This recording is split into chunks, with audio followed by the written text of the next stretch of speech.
Madam ನಮಸ್ತೆ. ಅಲ್ಲೊಂದು ಆಲ್ಮರ ಕಾಣ್ತಾ ಇದೆ ನೋಡಿ, ಆಲ್ಮರ ಅದೇ ಊರು ನೋಡಿ. ಇಲ್ಲಿ ಟ್ಯಾಂಕ್ ಕಾಣ್ತಾ ಮೇಡಮ್, ಅದೇ ವಿಲೇಜಾಗ ಅಟ್ಯಾಚ್ ಆಗಿದೆ. ಏನಂದರೆ ಒಂದು 200 ಇಂದ 300 ಮೀಟ್ರು ಸಬ್ ರೋಡಲ್ಲಿ ಬರಬೇಕು ನೋಡಿ. ಈ ರೀತಿ ಸಬ್ ರೋಡಲ್ಲಿ ಬರಬೇಕು ಒಳಗಡೆ ನೋಡಿ. ಇದು ಜಾಗ, ಈ ಥರದೊಂದು ಮನೆ ಇದೆ ನೋಡಿ. ಇಲ್ಲಿ ಬೋರ್ ಇದೆ ಮೇಡಮ್, ಬೋರ್ ಇದೆ, ಟಿ ಸಿ ಇದೆ ಸುತ್ತ ನೋಡಿ. ಈ ರೀತಿ ಕಲ್ಕಂಬ ತಂತಿ ಹಾಕಿದ್ದಾರೆ ಮೇಡಮ್, ತಂತಿದೆ. ಮತ್ತು ನೋಡಿ ಈ ರೀತಿ ಟೀಕಿದೆ.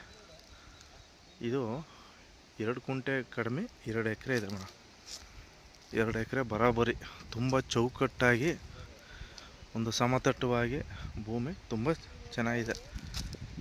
ಯಾಕಂದರೆ ಇದು ಊರಿಗೂ ಹತ್ರ ಇದೆ ನೋಡಿ. ಅಲ್ಲಿ ಟ್ಯಾಂಕ್ ಕಾಣ್ತಿದೆಯಲ್ಲ, ಅದೇ ಇದು ನೋಡಿ. ಅಲ್ಲೊಂದು ಇದು ಕಾಣ್ತಾ ಇದೆ ನೋಡಿ, ಅದೊಂದು ಮನೆ.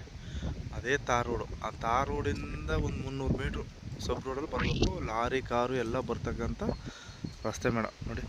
ಪಕ್ಕದಲ್ಲೂ ಕೂಡ ಕಬ್ಬು ಗಿಬ್ಬು ಎಲ್ಲ ಬೆಳಿತಾವ್ರೆ, ಜೋಳ ಕಬ್ಬು ಎಲ್ಲ ಬೆಳಿತಾರೆ. ಒಳ್ಳೆ ನೀರಾವರಿ ಜಾಗ ಮೇಡಮ್ ನೋಡಿ. ಈ ರೀತಿ ಟೀಕಿದೆ. ಇದು ನರಸೀಪುರ ತಾಲೂಕು ಬರುತ್ತೆ ಮೇಡಮ್. ನರಸೀಪುರ ಬಂದರೆ ನರಸೀಪುರಕ್ಕೂ ಮತ್ತು ಮೈಸೂರಿಗೂ ಹತ್ರ. ಇದು ಮೈಸೂರು, ನಂಜನಗೂಡು, ನರಸೀಪುರ 3ಕ್ಕೂ ಹತ್ರವಾದಂಥ ಸ್ಥಳ ಮೇಡಮ್. ಈಗ ನಂಜನಗೂಡಿಗೆ ಒಂದು 20 ಕಿಲೋಮೀಟ್ರು, ಮೈಸೂರಿಗೊಂದು 20 ಕಿಲೋಮೀಟ್ರು, ನರಸೀಪುರಕ್ಕೆ ಒಂದು 10 ಕಿಲೋಮೀಟ್ರು. ಈ ಥರ ಡಿಸ್ಟೆನ್ಸ್ಲಿರ್ತಕ್ಕಂಥದ್ದು ಒಂದು ಜಾಗ ಮೇಡಮ್ ಇದು ನೋಡಿ. ಅಲ್ಲೆಲ್ಲೇ ಮನೆ ಕೇಳ್ಕೊಂತ ಅದೇ ಆ ಮನೆಯೇ ತಾರ್ ರೋಡು ಅಂದ್ಕೊಳ್ಳಿ ಮೇಡಮ್. ಆ ತಾರ್ ರೋಡಿಂದ ಒಂದು 200 ಇಂದ 300 ಮೀಟ್ರು ಸಬ್ ರೋಡ್ ಇದೆ ನೋಡಿ. ಈ ರೀತಿ ಟೀಕಿದೆ. ಇದು ಕೆಂಪಲ್ಲ, ಕಪ್ಪು ಅಲ್ಲ, ಆ ಥರದ ಒಂದು ಭೂಮಿ ಮೇಡಮ್. ಇದು ಒಂಥರ ಚೆನ್ನಾಗೈತೆ. ಹೋಟ್ಲೆ ತೋಟ ಮಾಡ್ಬೋದು ಮೇಡಮ್, ತುಂಬ ಚೆನ್ನಾಗಿದೆ.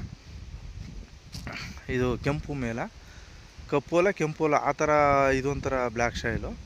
ತೋಟ ಮಾಡ್ಬೋದು ನೋಡಿ. ಈ ರೀತಿ ಎಲ್ಲ ಟೀಕಿದೆ ಪೂರ್ತಿ. 2 ಕುಂಟೆ ಕಡಿಮೆ 2 ಎಕರೆ ಇದೆ. 1 ಎಕರೆ 38 ಕುಂಟೆ. ನಿಮ್ಮ ಬಡ್ಜೆಟ್ಗೆ ಸೂಟಬಲು. ಇದು ಫೈನಲು 30 ಲಕ್ಷಕ್ಕೆ ಆಗುತ್ತೆ ಮೇಡಮ್ ಎಕರೆ ನೋಡಿ. ಈ ಥರದೊಂದು ಸಣ್ಣ ಮನೆ ಇದೆ, ಬೋರ್ ಇದೆ, ಟೀಕಿದೆ. ಲೊಕೇಶನು ಕೂಡ ಕಳಿಸ್ತೀನಿ ಮೇಡಮ್. ಕಾರು ಲಾರಿ ಎಲ್ಲ ಹೋಗುತ್ತೆ, ತೊಂದರೆ ಇಲ್ಲ. ತುಂಬ ಚೆನ್ನಾಗಿದೆ. ಸ್ಕ್ವೇರಾಗಿ ಚೌಕಟ್ಟಾಗಿ ನೀಟಾಗಿದೆ ಮೇಡಮ್. ಒಂದು ಸಮತಟ್ಟವಾಗಿ ಭೂಮಿ.